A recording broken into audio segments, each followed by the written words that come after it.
Hello students. स्वागत है आपका मेंटोर जी क्लासेस में। मैं वीजे फिर आपके साथ बायोलॉजी का डीजे बजाने के लिए तैयार हूं। आइए फिर बायोलॉजी को आसान करते हैं, आसान तरीके से समझते हैं और हेरिडिटी चैप्टर में आगे बढ़ते हैं। पिछले चैप्टर में हमने पढ़ा था मेंडल का पहला लॉ, लॉ ऑफ डोमिनेंस, और किस तरीके से उसके ऊपर क्वेश्चंस आते हैं, क्या से उसके अलग अलग पॉइंट्स हैं, क्या ऑब्जर्वेशंस हैं, रिजल्ट्स क्या हैं। तो ये सारा कुछ हमने सीखा और मैंने आपको पिछली क्लास में कहा भी था कि बच्चों प्रैक्टिस जरूर करिएगा, क्योंकि ये चैप्टर है ही इस तरीके का कि जितना आप प्रैक्टिस करेंगे उतना आपको इससे सीखने को मिलेगा। अब हम इस वीडियो में स्टार्ट करते हैं second law of second Mendel's law, and that is law of independent assortment. जैसा कि मैंने पहले भी आपको बताया था कि law of dominance is the common basic law that is attach to other two laws, जो दोनों दूसरे लॉज से जुड़े हुए हैं। तो ये हर किसी में कोई भी लॉ आप स्टार्ट करें, सबसे पहला आपको लॉ ऑफ डोमिनेंस ही बताना होगा। तो अब हम यहां स्टार्ट कर रहे हैं लॉ ऑफ सेग्रीगेशन, जिसे हम मोनोहाइब्रिड लॉ भी कहते, मोनोहाइब्रिड क्रॉस भी कहते हैं। मोनोहाइब्रिड क्रॉस क्यों कहते हैं? Why? As we take one character at one time, क्योंकि हम एक समय पर एक करेक्टर ले रहे हैं।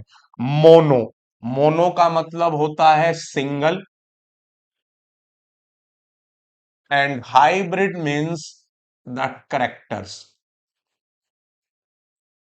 तो किस करेक्टर के बेसिस पर हमने हाइब्रिड प्लांट को डेवलप किया? अब इसमें शुरुआत उसी तरीके से होगी। इस बार मैं करेक्टर डिफरेंट ले लेता हूं। पिछली बार हमने टॉल ड्वार्फ लिया था, इस बार हम ले लेते हैं seed shape. So now character is seed shape, और सीड शेप में हमारे अल्टरनेटिव ट्रेट्स जो हमने पढ़े थे, these alternative traits are round and wrinkled. दो अल्टरनेटिव ट्रेट्स हमने पढ़े, राउंड एंड रिंकल्ड। अब राउंड और रिंकल्ड के बाद आपका अल्टरनेटिव ट्रेट्स का इनका जेनेटिक रिप्रेजेंटेशन करते हैं। तो जेनेटिक रिप्रेजेंटेशन हो गया इनका कैपिटल आर, स्मॉल आर। अभी ये सब कुछ आपको लग रहा होगा जैसे कि हम लॉ ऑफ डोमिनेंस, तो वही लॉ चल रहा है। अभी मैंने आपको बताया था सबके लिए common law, law of dominance ही है, तो वो ही चल रहा है अभी आपका। अब हम गैमीट्स बनाएंगे। So gametes R capital R, small R, small R. ये आपके गैमीट्स हो गए। उसके बाद हम बात करते हैं F1 जनरेशन की। तो F1 जनरेशन का तरीका वही है कि first gamete of dominant to first gamete of recessive, then first gamete of dominant to second gamete of recessive, then second gamete of dominant to first gamete of recessive, and then second gamete of dominant to second gamete of recessive. And by this we have four different zygotes in F1 generation, and this is capital R, small R. अब यहां पर same वही result जो हमने पिछली बार discuss किया था। अब रिजल्ट क्या आ गया जी? रिजल्ट आ गया कि all plants grow in F1 generation are round. सारे के सारे प्लांट राउंड है। अब फिर यहां पर वही बात आती है कि सभी के पास रिंकल्ड सीड डेवलप करने का भी जीन था, लेकिन राउंड वाले जीन ने रिसेसिव वाले जीन की चलने नहीं दी, इसलिए पहली जनरेशन में, पहली प्रोजेनी में सारे के सारे प्लांट्स हमें राउंड सीड वाले मिले। सारे के सारे प्लांट्स हमें राउंड सीड वाले मिले। That's why that shows the feature of law of dominance. अब यहां से आगे जो चलेगा फॉर F2 जनरेशन, अब हमने क्या करा, now there is selfing. Selfing मतलब self pollination between the plants of F1 generation. अब F1 जनरेशन की जो प्रोजेनी है, जो हमें प्लांट्स मिले, अब इन्हें पेरेंट बना दिया, इनके अंदर हमने क्रॉस किया। अब इनके अंदर क्रॉस करने के लिए अब हम बात करेंगे F2 जनरेशन की, यानी कि सेकंड प्रोजेनी। सेकंड प्रोजेनी की अब हम बात कर रहे हैं F2 जनरेशन में। अब इसको हम एक तरीके से करेंगे जिसे हम कहते हैं Punnett square. That is named as Punnett square. RC Punnett नाम के साइंटिस्ट ने इसको डिस्कवर किया था, आरसी पनेट, और उनके नाम पर ही इसका नाम रख दिया गया पनेट स्क्वायर। तो अब यहां पर हम पनेट स्क्वायर मेथड से इसको रिप्रेजेंट करेंगे, जिसको हम कह रहे हैं F2 जनरेशन। अब इसके कुछ नियम कायदे हैं जो सभी को ध्यान रखने होंगे। हमेशा आपको फीमेल गैमीट जो लेना है, फीमेल गैमीट, वो हमेशा हॉरिजॉन्टल लेना है, और जो मेल गैमीट लेना है इसमें, वो हमेशा वर्टिकल लेना है। तो हमने इसमें फीमेल गैमीट ले लिया। गैमीट तो वही आएंगे, capital R, small R, capital R, small R. इस तरीके से हमने ये दोनों तरफ गैमीट लिख लिए। ये फीमेल पेरेंट के हो गए, ये मेल पेरेंट के हो गए। अब इसके अंदर हमने, देखिए, R, capital R, capital R, capital R, small R, capital R, small R, small R, small R. अब इसमें आप ध्यान से देखेंगे, जो कि सबसे ज्यादा इंपॉर्टेंट बात है, जिसको आपको बहुत अच्छे तरीके से समझना है। देखिए, अब यहां पर हम देखें तो हमें ये प्लांट राउंड मिला, ये राउंड सीड वाला होगा, क्योंकि दोनों ही फीचर इसमें, दोनों ही एलील्स राउंड है। इसके अंदर भी आपको राउंड ही मिलेगा, क्योंकि जो राउंड वाला जीन है वो रिंकल्ड के जीन को एक्सप्रेस होने नहीं देगा।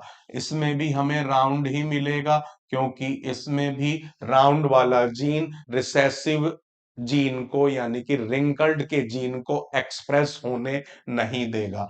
And that is the wrinkled. ये एकमात्र रिंकल्ड हमें मिलेगा, क्योंकि दोनों पेरेंट से रिंकल्ड ही हमें नेक्स्ट जनरेशन में पहुंच रहा है। तो अब इस बेसिस पर यहां हम अब दो नई चीजें सीखेंगे। एक है phenotype ratio, that is based on visible appearance. मतलब कि बाहर से देखने पर हमें कैसा लग रहा है। तो इसमें आप फिनोटाइप रेशो की बात करेंगे।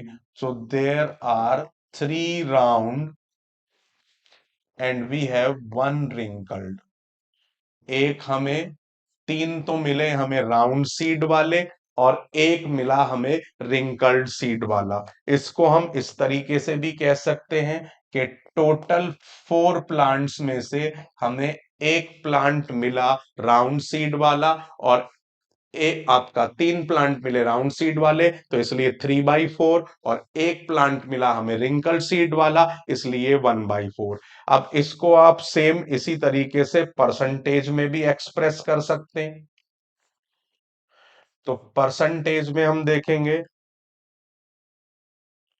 तो परसेंटेज में किस तरीके से आएगा भाई, 3/4 इंटू 100, और 1/4 into 100, so that will be 25% and that will be 75%.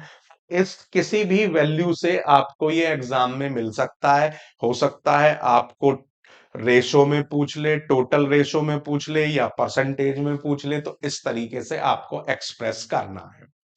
अब यहां पर एक और बड़ा इंपॉर्टेंट पॉइंट है जो आपको साथ के साथ डिस्कस करना है, और वो है जीनोटाइप रेशो। तो फिनोटाइप रेशो तो मैंने आपको बता दिया, अब बात करते हैं जीनोटाइप रेशो की।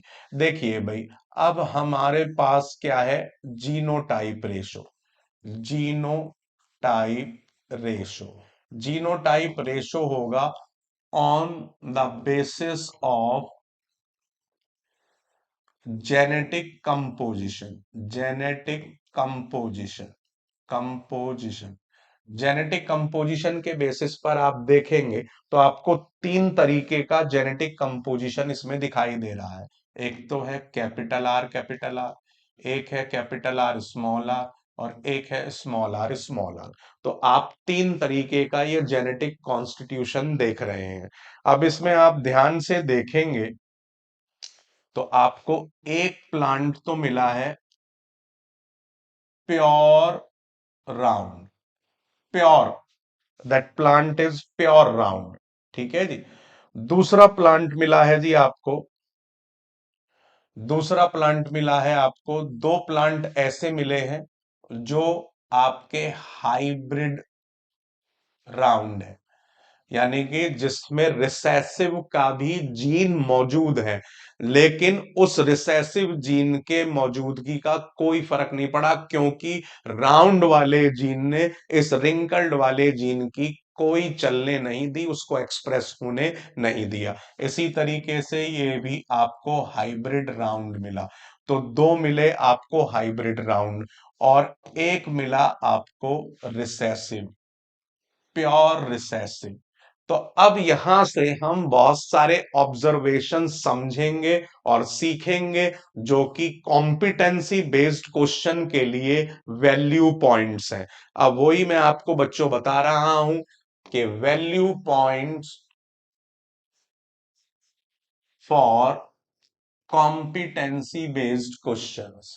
कॉम्पिटेंसी बेस्ड क्वेश्चंस के हिसाब से वैल्यू पॉइंट्स क्या हैं आपके, देखिए भाई, जो ये डोमिनेंट है, expression of dominant feature,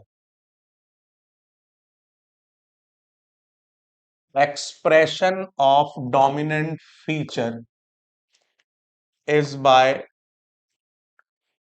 to ways. वो दो तरीके से expression of dominant feature in F2 generation, F2 generation में डोमिनेंट फीचर दो तरीके से एक्सप्रेस होगा इन टू वेज, और वो दो तरीके क्या हैं, होमोजाइगस डोमिनेंट,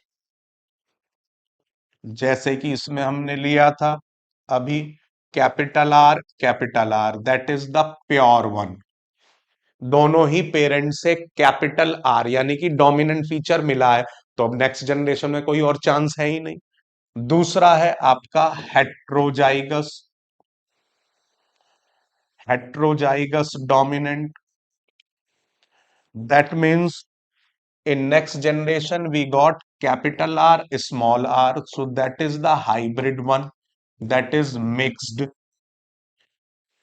ठीक है जी। तो अब इसमें क्या होगा भैया, इसमें सीधी सी बात है कि इस बेचारे कैपिटल स्मॉल आर की कैपिटल आर ने नहीं मानी, नहीं चलने दी, अपने ही प्रोटीन को केवल एक्सप्रेस किया और इसके प्रोटीन को एक्सप्रेस होने नहीं दिया, इस जीन को एक्सप्रेस होने नहीं दिया। इसलिए उस रिंकल्ड जीन होने के बावजूद भी इस पर्टिकुलर ट्रेट को हावी रहा ये, इसलिए इसको हम हेट्रोजाइगस डोमिनेंट। तो डोमिनेंट नेक्स्ट जनरेशन में दो तरीके से होगा, अगर दोनों ही पेरेंट से डोमिनेंट है तो भैया कोई बात ही नहीं है, डोमिनेंट होगा। लेकिन अगर एक पेरेंट से डोमिनेंट मिला है, एक से रिसेसिव मिला है, तो भी डोमिनेंट की ही चलेगी और डोमिनेंट ही नेक्स्ट जनरेशन में एक्सप्रेस होगा।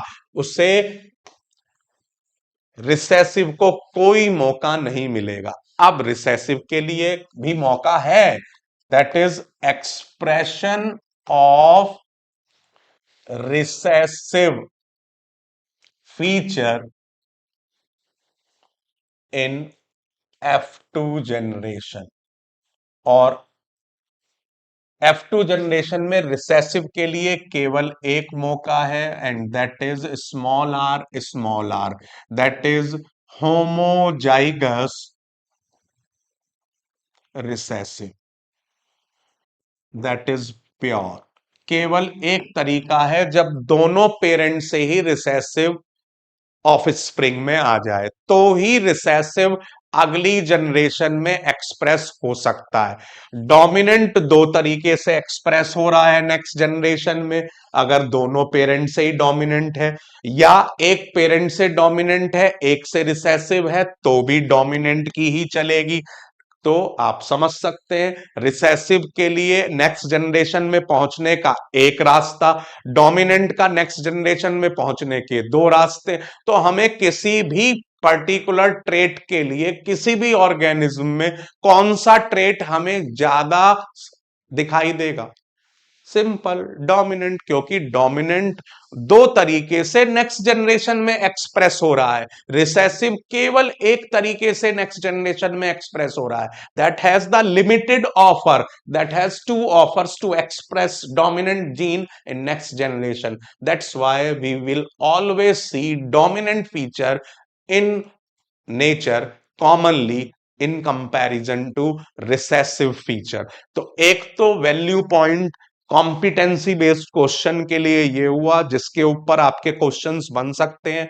अब हम और वैल्यू पॉइंट्स की बात करते हैं, value points for competency based question. और value point competency based question के लिए क्या है बच्चों? दूसरा, अब एक तो हमने ये दे दिया कि फीचर के बेसिस पर क्या है। अब देखिए जी, और चीजें जो आपसे पूछी जा सकती हैं कि भाई इसको हम रेसिप्रोकल क्रॉस भी कहते हैं, रेसिप्रोकल क्रॉस। अब रेसिप्रोकल क्रॉस क्यों कहते हैं? सपोज कीजिए ये हमने एक लिया round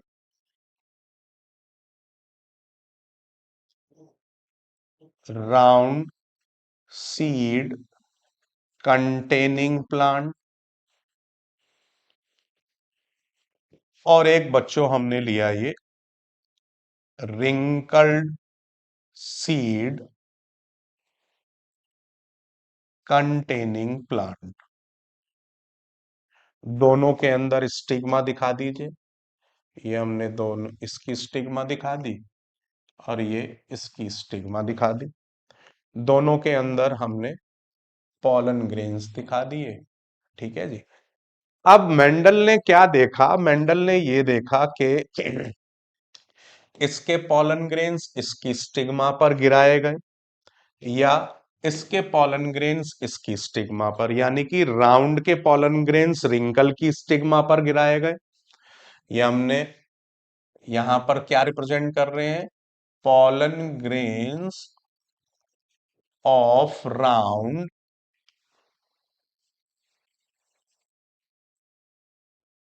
dusted on stigma of wrinkled.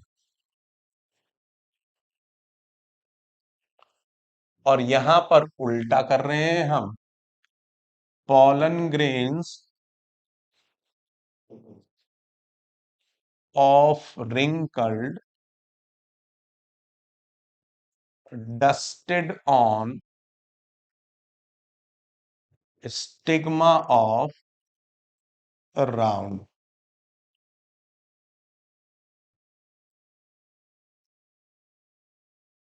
खास बात क्या थी? वैल्यू पॉइंट क्या है? Result is same. रिजल्ट दोनों में सेम आया, वही सेम फिनोटाइपिक रेशो 3:1 आया, और जीनोटाइप रेशो वही सेम 1:2:1 आया, जिसे हम इन्हें हम मोनोहाइब्रिड रेशो भी कहते हैं। इन दोनों को हम मोनोहाइब्रिड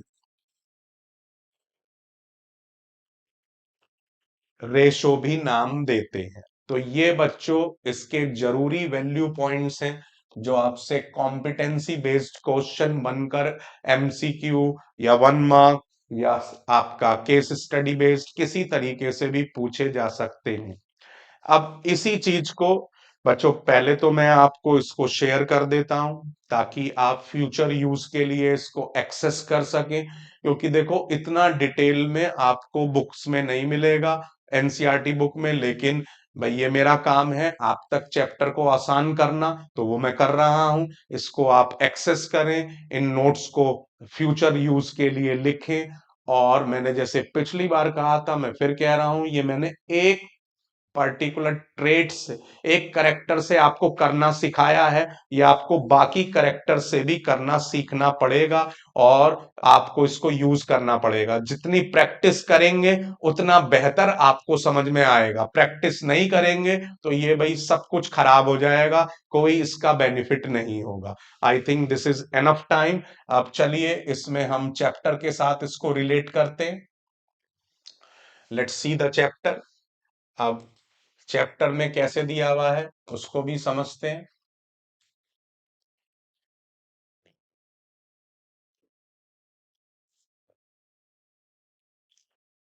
चैप्टर की क्या वैल्यू है देखते हैं। अब चैप्टर को उसके बेसिस पर समझते हैं। देखिए, अब यहां पर हमने जितना कर लिया था उससे आगे बढ़ते हैं। अब देखिए यहां पर ये बात कर रहे हैं F2 जनरेशन की।